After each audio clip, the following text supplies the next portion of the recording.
Bonjour tout le monde, donc aujourd'hui nous allons parler de Ahsoka, donc la série Star Wars en ce moment disponible sur Disney+. Donc moi je m'appelle le Cyborgien et si je fais ces vidéos c'est pour partager humblement ma passion. Donc je suis un grand fan de Marvel, je suis un grand fan de Star Wars, je suis un grand fan de Star Trek, ce qui explique le contenu de ma chaîne. Donc cette semaine nous allons pas causer un petit peu du dernier épisode de la série Ahsoka. Donc cet épisode s'appelle alors le Jedi, la sorcière et le maître de guerre.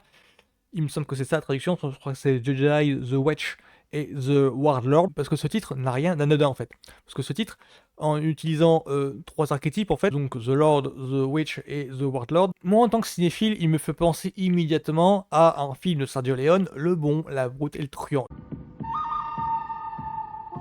Donc pour ceux qui ne connaissent pas Le Bon, la Brute et le Truand, c'est le troisième volet de la trilogie de Sergio Leone, composé avant tout de, pour une poignée de dollars, pour une poignée de dollars de plus, et le Bon, la Brute et le Truand. C'est la trilogie westernienne de Sergio Leone qui a révélé au monde entier Clint Eastwood. Alors quand je dis révélé, je crois que c'était avant l'Inspecteur Harry si je ne me trompe pas. On est dans ces là. Ce titre est important parce que simplement ça rappelle ça recentre le récit sur trois personnages. Alors, je ne dis pas que ces trois personnages-là correspondent aux archétypes du titre, parce que c'est plus compliqué que ça, mais qu'au moins, ça recentre les enjeux sur, sur trois individus, personnages, en fait. Oui, parce que les trois archétypes définis par le titre ne sont pas forcément ceux que l'on va voir en action, ou du moins mis en avant. Parce qu'en fait, pour moi, le titre, ça rappelle juste que ça va emmêler, dans un effort de climax, trois aspects qui ont été dépeints tantôt dans la série, dans les épisodes précédents. La Jedi, ça fait immédiatement référence à Ahsoka Tano. Le maître de guerre, je suis pas sûr que ça fasse référence au grand amiral Thrawn ou Thrawn. Ça pourrait faire référence plutôt à Baylan Skoll, alias Rey Stevenson. Tandis que la sorcière, ça ne fait référence à aucun des trois. Je penserais plutôt au personnage de sorcière. Ah, zut, le nom m'échappe. Enfin, c'est des personnages que l'on voit déjà dans Star Wars Clone Wars. En tout cas, moi, je l'ai découvert en Star Wars Clone Wars et je me suis rendu compte que c'est bon, ils étaient canoniques en fait. C'était pas seulement des personnages issus de Clone Wars. Enfin, en tout cas, cette série prouve très bien que les animés Clone Wars et Rebels font partie intégrante du canon. Je suis embrouillé comme pas possible avec différents fans sur groupe Facebook et même dans les salons pour savoir qu'est-ce qui était canon ou pas. Parce que quand je parle de discussion avec les fans, je parle alors aussi bien que groupe Facebook, forum, enfin tous les trucs dans les réseaux sociaux ou sur internet en tout cas, que en physiquement, dans les conventions ou avec des copains. J'ai l'impression qu'en fait chaque fan a sa propre idée de ce qu'est le canon. Chaque fan a sa propre idée de tel jeu vidéo, tel livre, ça fait partie du canon de Star Wars, c'est incorporé dans l'œuvre de Star Wars. Et tel autre fan va dire non, pas possible, parce que l'auteur en question n'a pas travaillé avec Lucas, il a Samuel Laval de la direction de la publication. Mais j'ai l'impression qu'en ce moment, c'est un petit peu ça. Donc, pour en revenir à l'épisode en question, c'est que cet épisode remet sur le devant de la scène un trio de personnages dont finalement l'enjeu de la saison est le MacGuffin. Je m'explique. Depuis le début, Sabine Wren et Ahsoka ont quelqu'un dont la perte dans Star Wars Rebels est encore à gérer, ont du mal à supporter l'absence. Et dans cette série-là, dans Ahsoka, on voit le retour de ce personnage-là. Et dans cet épisode-ci, on les voit de nouveau en action. Donc on voit un trio en action. Et ce qui me fait penser que finalement l'enjeu du Grand Amiral Thrawn, en fait, du retour du Grand Amiral Thrawn, de la grande menace intergalactique, à mes yeux en fait, ça correspond plutôt à ce qu'on appelle le MacGuffin. L'enjeu du grand retour de l'Amiral Thrawn, à mes yeux, quand je vois la première cuvée, quand je vois cette cuvée de Ahsoka, je me dis finalement le grand retour de l'amiral, du grand ennemi, du grand bad guy, ce ne serait pas finalement le MacGuffin, c'est-à-dire l'élément dont on se préoccupe finalement si peu, et que l'intérêt des épisodes, c'est simplement les retrouvailles, tout simplement. Ça me faisait l'effet de ça, en fait, dans le sens où les intrigues concernant Thrawn, on sait très bien qu'elles ne peuvent pas être résolues ici. Et toute cette intrigue-là, avec Thrawn, finalement, reste ouverte. Sans vouloir spoiler, elle reste ouverte. On sait très bien que elles devront être résolues dans les films plus tard, enfin dans la trilogie déjà confirmée, enfin dans les 3 films déjà confirmés par Lucasfilm. Je sais pas si je me fais comprendre, mais j'ai l'impression que, ne connaissant pas Star Wars Rebels, je sais pas si je fais fausse route. Et concernant la scène marquante dans cet épisode-ci, alors, moi ça m'a fait sourire parce que je croyais pas qu'il y avait ça en Star Wars. Donc je vais faire du spoiler sur contexte.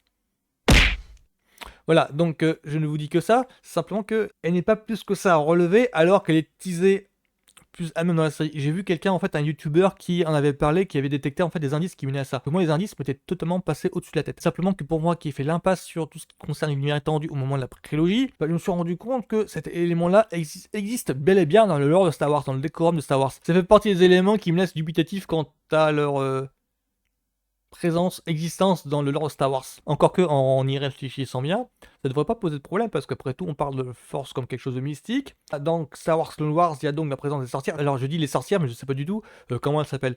Alors, je sais que je les ai déjà vues dans Star Wars Clone Wars, donc elles sont incorporées en live action dans Ahsoka, mais leur nom m'échappe. Pourtant, elles ont un grand rôle dans Clone Wars, enfin, ils ont un grand arc dans Clone Wars, et donc, du coup, tout ce qui concerne le mystique entre les Jedi et la Force, et ben elles, leur pouvoir en question, ça ne devrait pas me sembler saugrenu. Et pourtant, c'est pas plus appuyé que ça. Il y a pas c'est pas un twist fait avec des gros plans, les yeux écarquillés des personnages présents à l'écran. Non, pas du tout. Au contraire, c'est au détour d'une scène, il y a quelques plans larges qui nous font comprendre que voilà. J'ai même vu des gens gueuler sur internet disant putain, ils auraient pu mieux faire, ils ont pu penser à Walking Dead.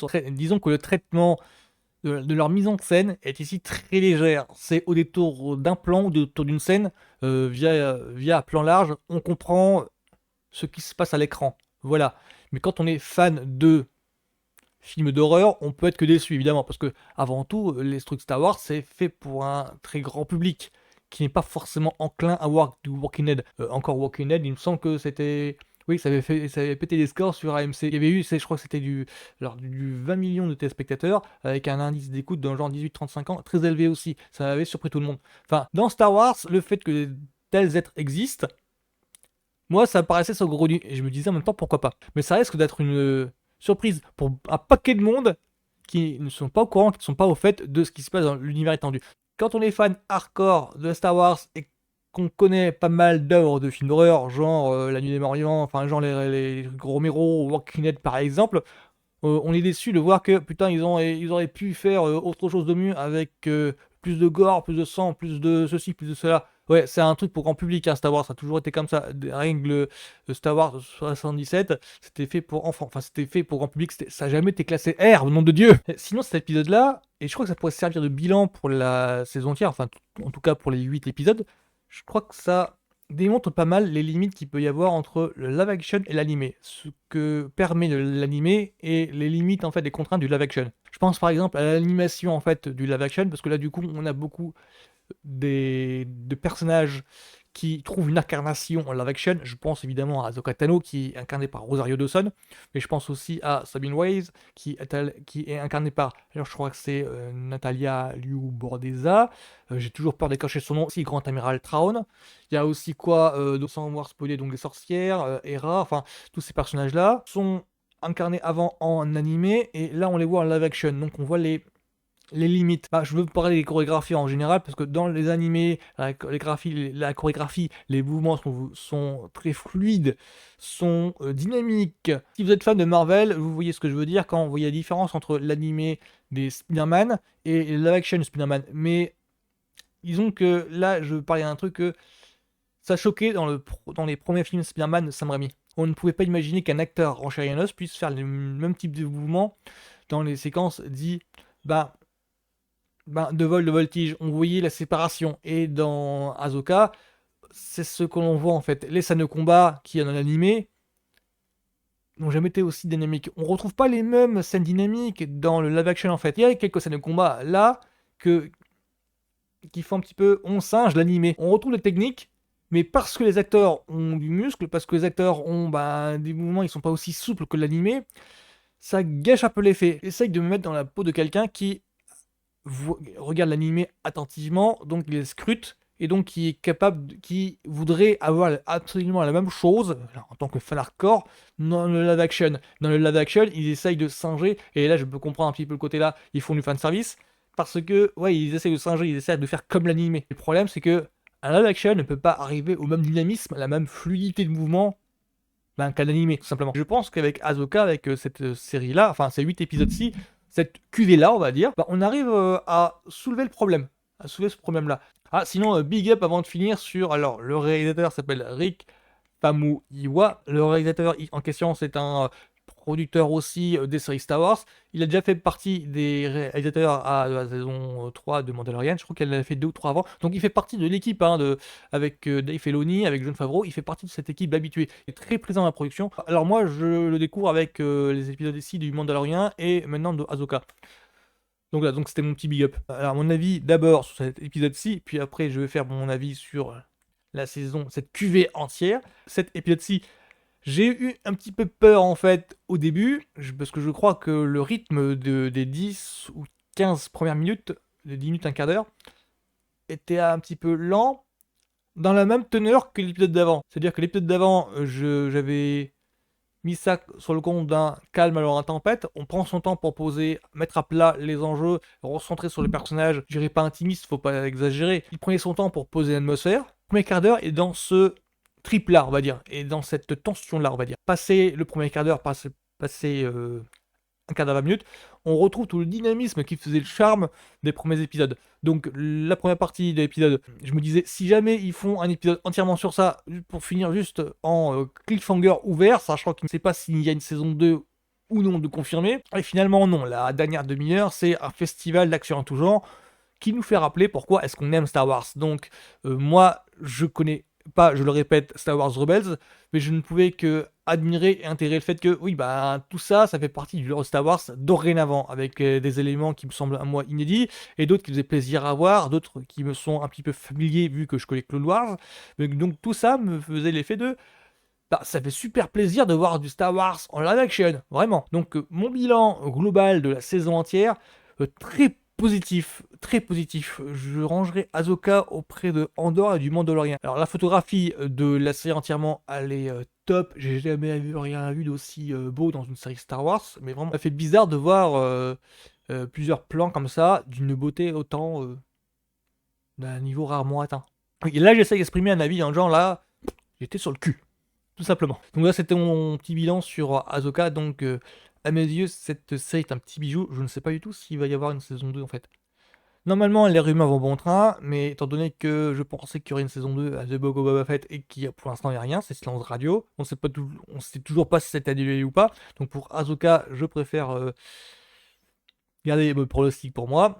Donc pour moi, cette saison 1 de Ahsoka, plus que positif, je rangerai vraiment Ahsoka entre le Mandalorian et Andor. Même le Mandalorian saison 3, j'ai accroché à fond. Donc pour moi, je rangerai cette série-là entre les deux, je dirais. Entre les deux.